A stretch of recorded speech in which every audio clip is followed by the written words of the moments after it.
focus text today comes from the Gospel of John, chapter 15, verses 1 through 11. I am the true vine, and my Father is the vine grower. He removes every branch in me that bears no fruit. Every branch that bears fruit he prunes to make it bear more fruit. You have already been cleansed by the word that I have spoken to you. Abide in me as I abide in you. Just as the branch cannot bear fruit by itself unless it abides in the vine, neither can you unless you abide in me. I am the vine, you are the branches.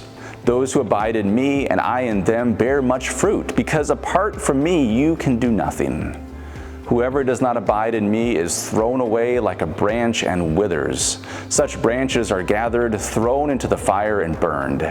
If you abide in me and my words abide in you, ask for whatever you wish and it will be done for you. My Father is glorified by this, that you bear much fruit and become my disciples. As the Father has loved me, so I have loved you. Abide in my love. If you keep my commandments, you will abide in my love, just as I have kept my Father's commandments and abide in his love. I have said these things to you so that my joy may be in you and that your joy may be complete. So last week, Pastor Stephanie outed herself as a nerd. She talked about how much she loves the Renaissance Festival, or Renfest. Well, I guess I am also a nerd. Not because I like the Renaissance festivals. No, that's not my scene. I am a nerd for different reasons. But here's the thing about me. I did not always know that I was a nerd. No one bothered to tell me that when I was younger. Growing up, I was like everyone else. I just wanted to fit in. I wanted to be the good kind of popular, where you were popular enough to fit with the in crowd, but not too popular where nobody really liked you. But in order to do that, in order to graft yourself into the vine of popularity, so to speak, you had to look the part. So, I want to bring you back to the 90s. Oh, this is going to be such a treat for all of you. The popularity vine of the 1990s produced a distinct looking fruit, a human adolescent that looked a certain way. Do you remember these things? Do you remember these? Reebok pumps? Oh yeah, these were a thing for a while. You could actually pump up the soles of your shoes. They weren't just a novelty. People wore these a lot. That is until, well, the Air Jordans came along and became the shoe that everyone had to have. If you were going to be on the popular vine, you had to have a pair of those shoes. And of course, you had to have jeans that went with the shoes. And what brand of jeans existed on the popular vine? Well, do you have a guess? Yeah, sorry about that. Guess jeans? Do you remember those? Then there were jackets. It had to be a starter jacket. The zippers were the best part, with the starter brand logo being just right on that. Top it all off with a fitted hat, frost the tips of your hair, and you were on your way to being a 90s Midwest suburban upcoming yuppie. And what did it feel like being on that popularity vine? It was stressful. It was a lot of work to make sure that you looked and sounded like the rest of the produce on that particular vine, because if you didn't, if you became a distinct piece of fruit, that vine would become so toxic to you. It would stop supplying nutrients and you would shrivel up, die, and fall off. And nobody cared if that happened to you. It was the price you paid for being attached to that particular vine. I was able to exist on that vine for a little while, until it became too icky and stressful to stay there. So I do tell my kids, I'm sorry, your parents are nerds. We don't flourish on the cool kid vines. You're just going to have to deal with that. So let me ask you this, is the vine metaphor working for you? I hope it is. In a first century rural agrarian culture, it worked really well. And honestly, unlike other metaphors from antiquity, I think this one this one can actually still work for us. Because most of us have an image in our heads of this. The vine connects the fruit, the leaves, really everything to the plant's root system. It's how nutrients are distributed. And if any part of the plant becomes disconnected from the vine, well, we know what happens, right? It withers, it dies. Being attached to the vine is literally life-giving, which allows the vine's fruit to flourish. So I do think that this metaphor works to talk about being connected and flourishing in our life today. So let me ask you this. What kind of vine do you find yourself attached to these days? Does it feed you with life-giving nutrients so that you can flourish as good fruit flourishes on a healthy vine? Or, well, I don't know. Is it a vine that chokes the life from you? Is it the kind of vine that bears only a particular type of fruit and considers all other fruit inferior? Are you even connected to a vine? Have you been removed by choice? Or did the vine turn toxic to you and you simply fell off? In the Gospel of John, Jesus makes a variety of metaphorical I am statements. Jesus says, I am the bread of life. I am the light of the world. I am the gate. I am the good shepherd. I am the way, the truth, the life. And from our focus text today, I am the vine. You are the branches. Those who abide in me bear fruit, because apart from me, you can do nothing. All of these metaphors, really at their heart, are relational. They're about your connection with Jesus. And at least for me, I have heard these statements almost always interpreted and presented in exclusive kind of ways. So for example, like this, like Jesus is the gate. And it's a pretty narrow gate. Are you going to go through? Are you sure? How sure are you? Jesus is the good shepherd.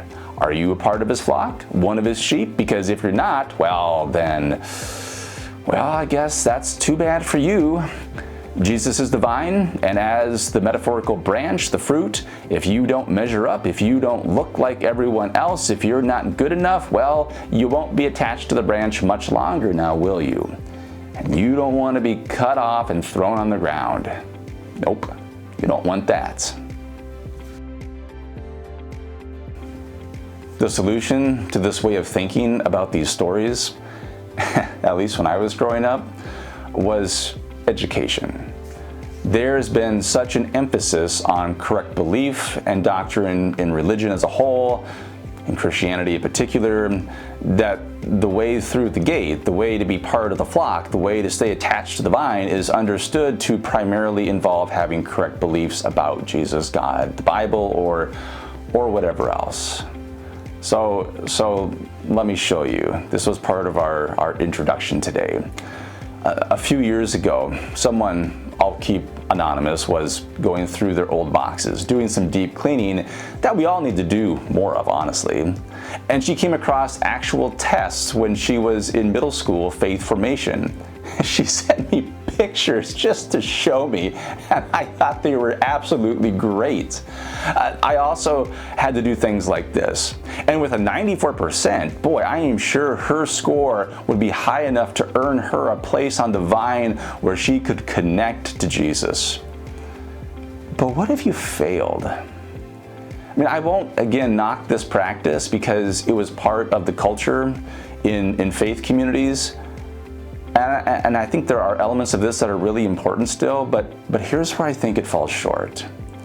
Hearing the stories this way is stress-inducing.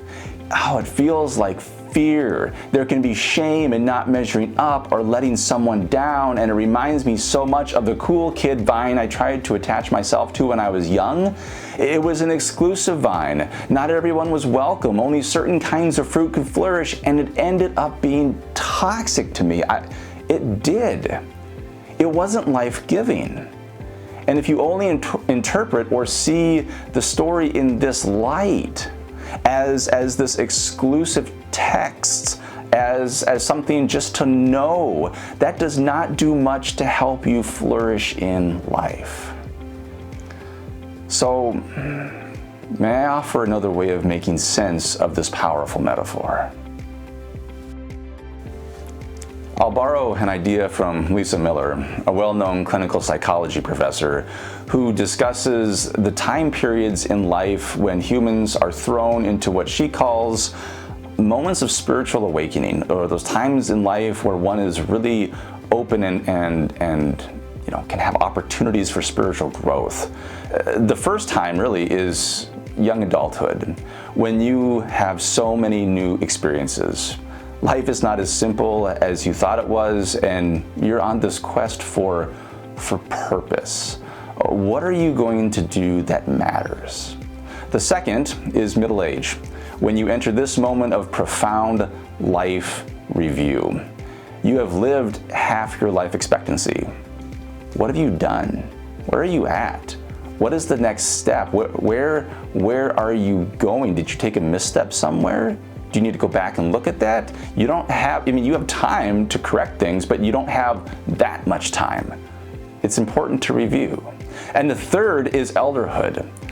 And this is the time period in life where most of your years are behind you, and you're not sure how much time you have left, which for many leads to deep love for your spouse, children, grandchildren, community. You desire to leave a meaningful mark in life that will help you take care of what you love before you're gone.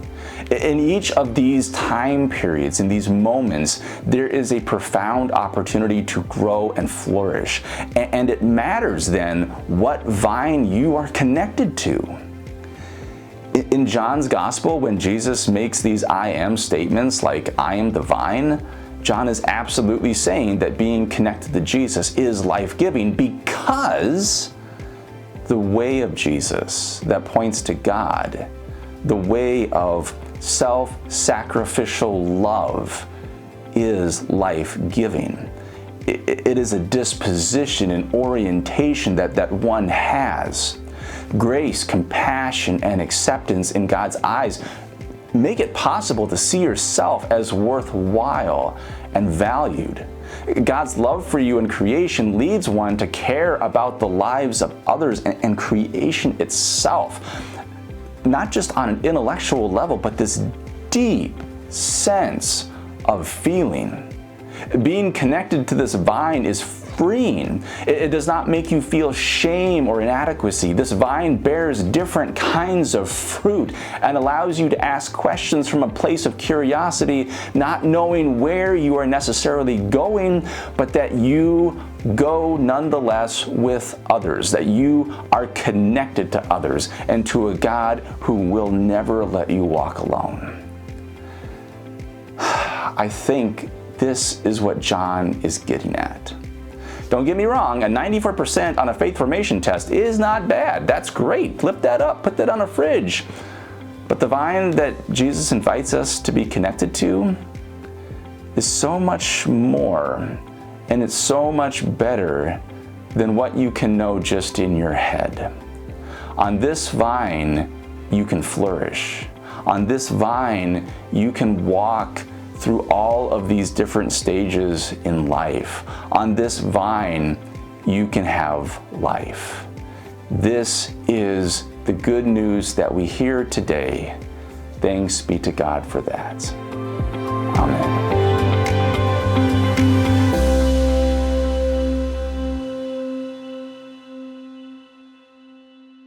As a way of taking the story of our faith deeper and applying it more directly to your life, here are a couple of reflection questions for you.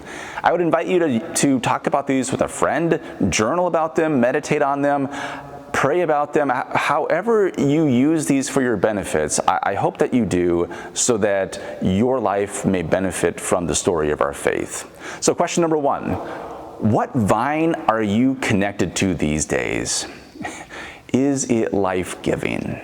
And question number 2, what moment of life are you in? Young adulthood, middle-aged, or elderhood? How well are you navigating this time in your life? How is the vine that you're connected to aiding or inhibiting your flourishing?